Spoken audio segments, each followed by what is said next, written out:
बच्चों, आज का टॉपिक है एल्किल हैलाइड या हैलो एल्केन। एल्किल हैलाइड या हैलो एल्केन क्या होते हैं? बहुत ही सिंपल सी चीज है। हमने आपको पिछले साल बताया था कि कोई भी ऑर्गेनिक कंपाउंड होता है, उसका पेरेंट जो होता है, उसका माता पिता जो होता है, वो हाइड्रोकार्बन ही होता है। हाइड्रोकार्बन का मतलब क्या है? हाइड्रोकार्बन का मतलब यह है कि केवल कार्बन और हाइड्रोजन की यौगिक, केवल कार्बन और हाइड्रोजन की यौगिक हाइड्रोकार्बन कहलाते हैं। अब यहां पर एल्किल हैलाइड क्या चीज है? एल्किल हैलाइड या हैलो एल्केन क्या है? अगर किसी हाइड्रोकार्बन से एक या एक से ज्यादा हाइड्रोजन परमाणु हट जाए और उनकी जगह पर कोई वर्ग 17 का हैलोजन परमाणु लग जाए, जुड़ जाए, तो उसको हम क्या बोलते हैं? एल्किल हैलाइड या हैलो एल्केन बोलते हैं। ठीक है, तो हाइड्रोकार्बन के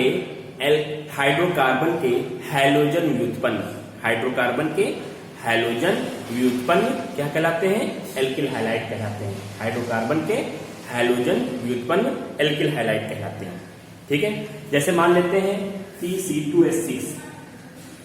C2H6 हमको मालूम है ये इथेन है। हमने क्या किया? इससे एक हाइड्रोजन परमाणु को हटा दिया और उसकी जगह पर मान लेते हैं कि हमने ब्रोमीन परमाणु को वहां पर रख दिया। तो यहाँ क्या बचेगा? एक हाइड्रोजन परमाणु को हटा तो क्या बचा? C2H5 और उसकी जगह पर हमने क्या रख दिया? हाइड्रोजन की जगह पर क्या रख दिया? Br रख दिया। तो ये हमको क्या मिल गया? Ethyl bromide. क्या मिल गया? ये एथिल ब्रोमाइड मिल गया। तो ये जो इथेन है ये क्या है? एक एल्केन है। इथेन क्या है? एल्केन है। इथेन जो है एक एल्केन है, एक हाइड्रोकार्बन है। और ये जो एथिल ब्रोमाइड है ये क्या है? Alkyl halide. ठीक है बच्चों, तो ये बात समझ में आ रही है कि किसी हाइड्रोकार्बन से हम एक हाइड्रोजन परमाणु या दो हाइड्रोजन परमाणु या तीन हाइड्रोजन परमाणु हम हटा दें और उसकी जगह पर हम कोई हैलोजन परमाणु वर्ग 17 में कौन कौन से तत्व हैं? Fluorine, chlorine, bromine, iodine.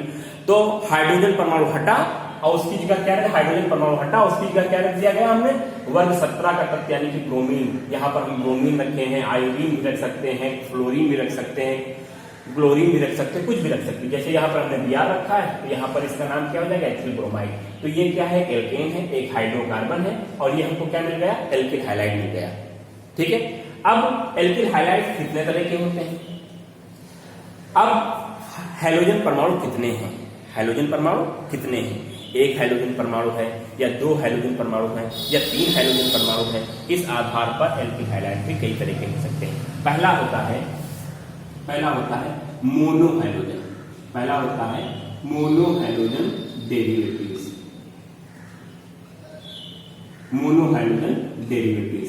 Mono माने क्या होता है? एक। हैलोजन मतलब हैलोजन परमाणु। तो अगर किसी हाइड्रोकार्बन से एक हाइड्रोजन परमाणु हटे और उसकी जगह पर केवल एक हाइड्रोजन परमाणु आ जाए तो उसको हम क्या बोलते हैं? उसको हम बोलते हैं मोनोहैलोजन डेरिवेटिव्स। जैसे C2H5Cl, Br रख लो, CH3Cl रख लो, CH3I रख लो। ठीक है, तो ये क्या है? एथिल ब्रोमाइड, ये मेथिल क्लोराइड, ये मेथिल आयोडाइड। तो हम यहां पर देख रहे हैं केवल एक ही हाइड्रोजन परमाणु है। ठीक है, दूसरा हो जाता है डाइहैलोजन डेरिवेटिव्स।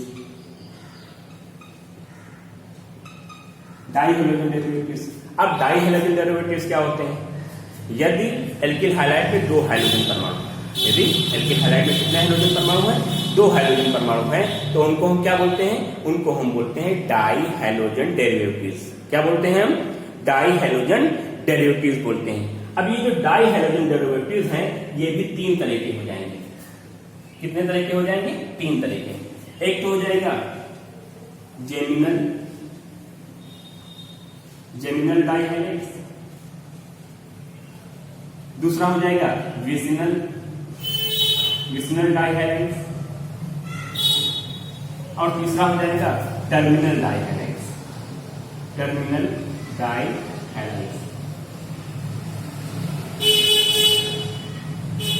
ठीक है, तो ये जो डाइहैलाइड्स हैं, डाइहैलोजन डेरिवेटिव्स हैं, वो दो तरह के हो जाएंगे। Number 1 geminal, number 2 vicinal, number 3 terminal.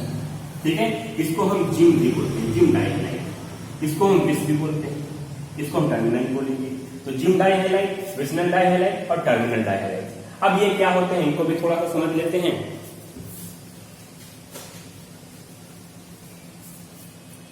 जैसे जेमिनल, जिम डाइहैलाइड, जिम डाइहैलाइड। तो यदि हाइड्रोकार्बन में, यदि एल्किल हैलाइड में, एल्किल हैलाइड में दोनों हाइड्रोजन परमाणु एक ही कार्बन परमाणु को, जैसे ये मान लेते हैं 2 कार्बन है, 2 कार्बन है और इसमें जो दोनों हाइड्रोजन परमाणु हैं, दोनों हाइड्रोजन जो परमाणु है वो किस पर है, एक ही कार्बन परमाणु पर है। दोनों हाइड्रोजन परमाणु अगर एक ही कार्बन परमाणु है तो उसको हम क्या बोलते हैं, जिम डाइहैलाइड बोलते हैं। अगर दोनों हाइड्रोजन परमाणु किस पर है, सेम कार्बन परमाणु पर है, तो उसको हम क्या बोलते हैं, जेमिनल। जैसे यहाँ पर देखो इस कार्बन पर दोनों Br परमाणु, दोनों ब्रोमीन परमाणु किस पर है, इसी कार्बन पर है, तो ये क्या हो जाएगा, जेमिनल डाइहैलाइड हो जाएगा। यहाँ पर CH3 हो जाएगा, यहाँ पर CH हो जाएगा। ठीक है, इसका नाम क्या हो जाएगा, 1,1 डाइब्रोमो। इसी तरीके से मान लेते हैं 3 कार्बन का ले लेते हैं, 1 2 और ये 3 कार्बन का ले लेते हैं। 3 कार्बन का ले लेंगे तो मान लेते हैं यहाँ पर इस कार्बन परमाणु पर Cl 2 लगे हुए हैं, यहाँ पर CH3 हो जाएगा, यहाँ पर क्या हो जाएगा, CH2 हो जाएगा और यहाँ पर क्या हो जाएगा, CH हो जाएगा। तो ये क्या हो जाएगा, 1,1 डाइक्लोरोप्रोपेन। तो अगर हैलोजन परमाणु सेम कार्बन पर है तो उनको हम क्या बोलते हैं, जिम डाइहैलाइड बोलते हैं। फिर दूसरा हो जाता है विस डाइहैलाइड। विस डाइहैलाइड क्या होते हैं, अगर अलग अलग दो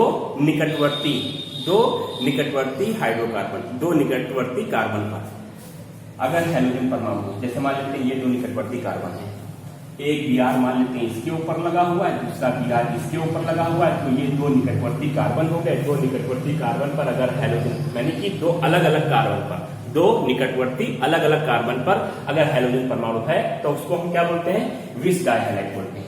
ये यहाँ पर CH2 रख देंगे, यहाँ पे CH2 रख देंगे। ठीक है, और जैसे देखते हैं 1 2 और ये 3 कार्बन। ठीक है, यहाँ पर हमने मान लेते हैं Cl लगा दिया, यहाँ पर हमने मान लिया Cl लगा दिया। अब यहाँ पर क्या हो जाएगा, यहाँ पर 2 हाइड्रोजन लगे, 2 हाइड्रोजन यहाँ लग जाएंगे, 2 हाइड्रोजन यहाँ लग जाएंगे और 2 हाइड्रोजन कहाँ लग जाएंगे, 1 हाइड्रोजन यहाँ लग जाएगा। इसका नाम क्या हो जाएगा, 1,1 डाइब्रोमो इथेन। इसका नाम क्या हो जाएगा, 1,1 डाइक्लोरोप्रोपेन। तो हम यहां पर देख रहे हैं विस डाइहैलाइड में, जेमिनल डाइहैलाइड में एक ही कार्बन परमाणु पर दोनों हाइड्रोजन परमाणु, विस डाइहैलाइड में 2 निकटवर्ती अलग अलग कार्बन परमाणु पर हाइड्रोजन परमाणु लगे हुए हैं। तीसरा क्या हो जाएगा, टर्मिनल डाइहैलाइड। अब टर्मिनल डाइहैलाइड क्या है, टर्मिनल डाइहैलाइड क्या है, अगर जैसे मान लेते हैं ये कोई कार्बन की चैन है, ये कोई कार्बन की चैन, टर्मिनल का क्या होता है, इंस। टर्मिनल में मतलब क्या होता है, इंस। जैसे ये कार्बन और ये कार्बन, ये दोनों क्या है, इस कार्बन चैन के, ये कार्बन और ये कार्बन क्या है, टर्मिनल इंस। ठीक है, मान लेते हैं इस टर्मिनल के ऊपर Br लगा हुआ, इस टर्मिनल के ऊपर Br लगा हुआ, तो इस तरह के डाइहैलाइड क्या कहलाते हैं, टर्मिनल डाइहैलाइड कहलाते हैं। बाकी हम यहाँ पर समझ देता है, किससे पूरी कर देंगे, हाइड्रोजन से पूरी कर देंगे, हम हाइड्रोजन लगा देंगे। तो ये क्या हो जाएगा, 1,3 डाइब्रोमोप्रोपेन। तो इस तरह से हम इनका विस्नल जो डाइहैलाइड्स हैं वो इस 3 तरह के हो जाएंगे, जेमिनल, विस्नल और टर्मिनल डाइहैलाइड्स। ठीक है, आपके नोट्स में सब किया हुआ है, वहां पर अच्छे से देख लीजिएगा, यहाँ पर स्वतः मत समझ लो। अब आ जाते हैं ट्राइहैलोजन डेरिवेटिव्स। नंबर 3 कौन सा हो जाएगा, तीसरा हो जाएगा ट्राइहैलोजन डेरिवेटिव्स। ट्राइहैलोजन डेरिवेटिव्स, ट्राई का मतलब क्या होता है, 3। तो अगर किसी हैलोएल्केन में 3 हाइड्रोजन परमाणु हैं तो उसको हम क्या बोलते हैं, ट्राइहैलोजन डेरिवेटिव्स उनको बोलते हैं। जैसे मान लेते हैं CHCl3, ये कार्बन की 4 संयुक्ताएं, एक हाइड्रोजन लग गया और ये Cl, ये क्लोरोफार है, क्लोरोफार। ये क्लोरोफॉर्म है। इसी तरीके से CH3 हो जाएगा, इसी तरीके से हाइड्रोफॉर्म हो जाएगा, CHI3 हो जाएगा। ये क्लोरोफॉर्म है, ये ब्रोमोफॉर्म है और ये हो जाएगा हाइड्रोफॉर्म। क्लोरोफॉर्म, ब्रोमोफॉर्म, हाइड्रोफॉर्म ये किसके एग्जाम्पल है? ट्राई हाइड्रोजन डेरिवेटिव्स के हैं। ठीक है, फिर उसके बाद चौथा आ जाता है tetra hydrogen derivatives. Tetra hydrogen derivatives क्या है? टेट्रा मतलब क्या होता है? 4। टेट्रा मतलब क्या होता है? 4। तो अगर हेलो एल्केन में 4 हाइड्रोकार्बन, 4 जो है हेलोजन परमाणु, जैसे हम यहाँ पर एग्जाम्पल लेते हैं CCl4 का। CCl4 इसका नाम क्या है? Carbon tetrachloride. CCl4 इसमें देखो 4 Cl परमाणु है, तो ये क्या हो जाएगा? ये हो जाएगा टेट्रा हाइड्रोजन डेरिवेटिव्स। ठीक है, इसी तरीके से और देख लेते हैं, जैसे CH है और ये CH है। ठीक है, यहाँ पर हमने 2 Cl लगा दिए, यहाँ पर 2 हमने Cl लगा दिए, यहाँ पर 2 हमने Cl लगा दिए, तो ये क्या हो जाएगा? 1,1 2,2 टेट्रा टेट्राक्लोरो इथेन। अब यहाँ पर ये जो है ये क्या है? इसमें देखो 4, कितने Cl है? 4। तो ये क्या हो जाएगा? टेट्रा हाइड्रोजन डेरिवेटिव हो जाएगा। अब एक और टाइप है पॉली हाइड्रोजन डेरिवेटिव। एक और कंपाउंड है पॉली हाइड्रोजन डेरिवेटिव। पॉली मतलब क्या होता है? बहुत सारे poly hydrogen derivatives. Poly hydrogen derivatives अगर हाइड्रोजन परमाणुओं की संख्या 4 से ज्यादा है, अगर हाइड्रोजन परमाणु संख्या 4 से ज्यादा है तो उसको हम क्या कहेंगे? उसको हम कहेंगे पॉली हाइड्रोजन डेरिवेटिव्स। ठीक है, जैसे हम मान लेते हैं ये इथेन 2 कार्बन है और ये Cl लग गया, ये Cl लग गया, Cl हमने सब Cl लगा दिए, तो इसका फार्मूला क्या है? C2 और कितने Cl है? 1 2 3 4 5 6 C2Cl6। तो ये क्या हो जाएगा? हेक्साक्लोरोइथेन। तो ये क्या हो जाएगा? पॉली हाइड्रोजन डेरिवेटिव हो जाएगा। ठीक है,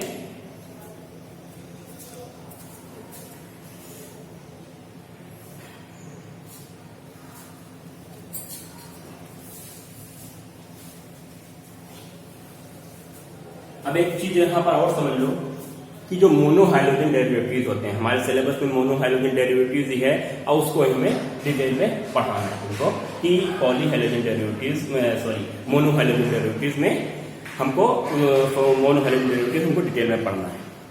अब यहाँ पर एक बात आ जाती है कि जो मोनो हाइड्रोजन डेरिवेटिव्स होते हैं उनको भी क्लासिफाई किया गया है, प्राइमरी, सेकेंडरी और टर्सरी। तो प्राइमरी कार्बन क्या होता है, सेकेंडरी कार्बन क्या होता है और टर्सरी कार्बन क्या होता है, इसको हम पहले समझ लें। तो primary, secondary and tertiary alkyl highlight. Primary, secondary और टर्सरी एल्किल हाइलाइट्स ये क्या होते हैं? ठीक है, तो सबसे पहले हम ये समझें कि प्राइमरी कार्बन क्या होता है, सेकेंडरी कार्बन क्या होता है और टर्सरी कार्बन क्या होता है। उसके लिए हम देखें, जैसे मान लो ये कार्बन है और ये सीधे सीधे एक कार्बन से अटैच है। अगर कोई कार्बन डायरेक्टली एक कार्बन से अटैच है, अगर कोई कार्बन डायरेक्टली एक कार्बन से अटैच है तो उसको हम क्या बोलते हैं? Primary carbon. जैसे यहाँ पर ये कार्बन है, ये डायरेक्टली कार्बन से अटैच है तो उसको हम क्या बोलेंगे? Primary carbon. अगर कोई कार्बन डायरेक्टली 2 कार्बन से अटैच है, अगर कोई कार्बन डायरेक्टली 2 कार्बन से अटैच है, जैसे ये वाला कार्बन है, ये वाला कार्बन 2 कार्बन से अटैच है, एक इससे अटैच है, दूसरा इससे अटैच है, तो ये कैसा कार्बन हो जाएगा? सेकेंडरी कार्बन हो जाएगा। और अगर कोई कार्बन डायरेक्टली 3 कार्बन से अटैच है, जैसे ये वाला कार्बन जो है डायरेक्टली कितने कार्बन से अटैच है? 1 2 3 कार्बन से अटैच है, तो ये कैसा कार्बन हो जाएगा? ये कार्बन टर्सरी कार्बन हो जाएगा। ठीक है, बात समझ में आ रही है?